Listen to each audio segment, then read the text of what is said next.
Hey guys, welcome back here. So I want to talk about one of the hidden features of the latest update, the 1.3.1 update in Royal Revolt 2 here, and that has to deal with the Froster.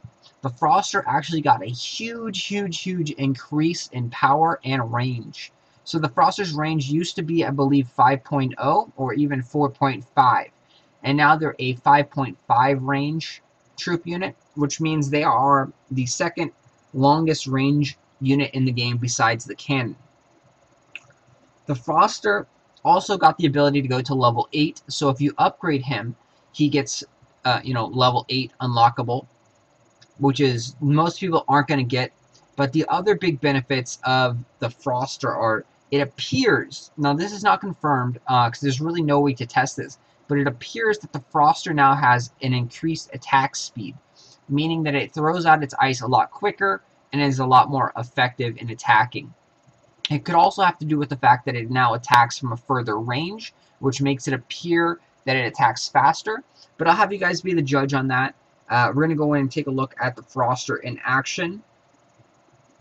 So the Froster also has a slow effect when it attacks an opponent. When you get hit with the ice spell, it actually slows down your movement speed, and it also slows down your attack speed. Those are little like unknown features of the Froster. It's not commonly known. So now you're going to notice that your attack speed and your base speed are actually a lot slower. And now with this update recently, it appears, again this is not unconfirmed, that the slow duration actually lasts a lot longer. So we'll bring out a Pyromancer here. You can see, so we have two Frosters.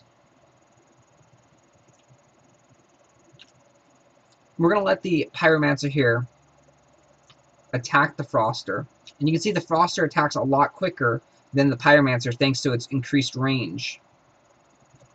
It still has extremely low life, but you can still see my hero is now frozen and is running a lot slower. So you see he has that ice spell on him. He's frozen. He's still got the ice swirl on him. He's still taking frozen damage from way back there.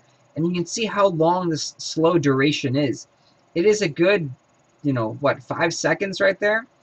And it appears as you level up the Froster, the slow duration does last longer. Meaning a level 8 Froster will slow you for a good 10 seconds probably, which that's a long time, because your attack speed also decreases as well, so you won't be able to attack as quick, you won't be able to move as quick, you're not as nimble, you can't dodge and get out of the R-Blaster's range.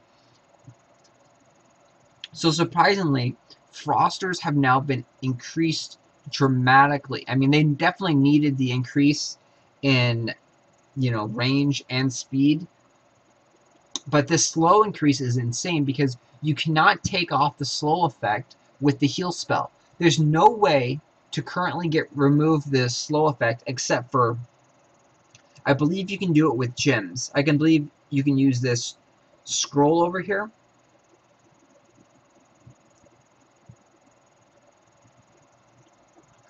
Because I believe it says it removes slow and panic effects, but that means you have to actually spend gems to remove a status effect, which is kind of lame.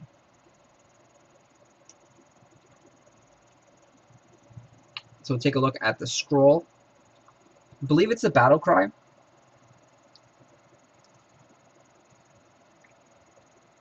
Yeah, increase their damage and remove slow and panic effects.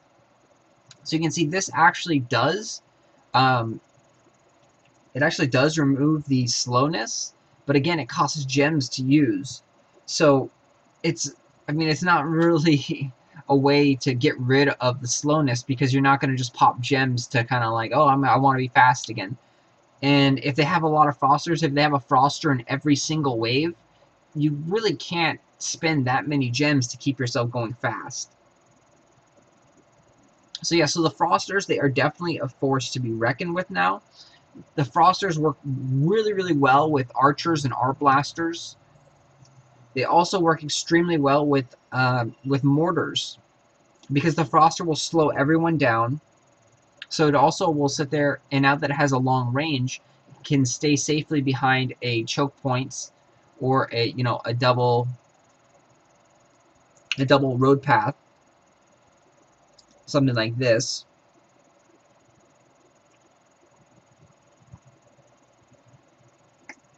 The Froster can sit nicely right up here in this road and throw its ice down here and slow your progress getting up here.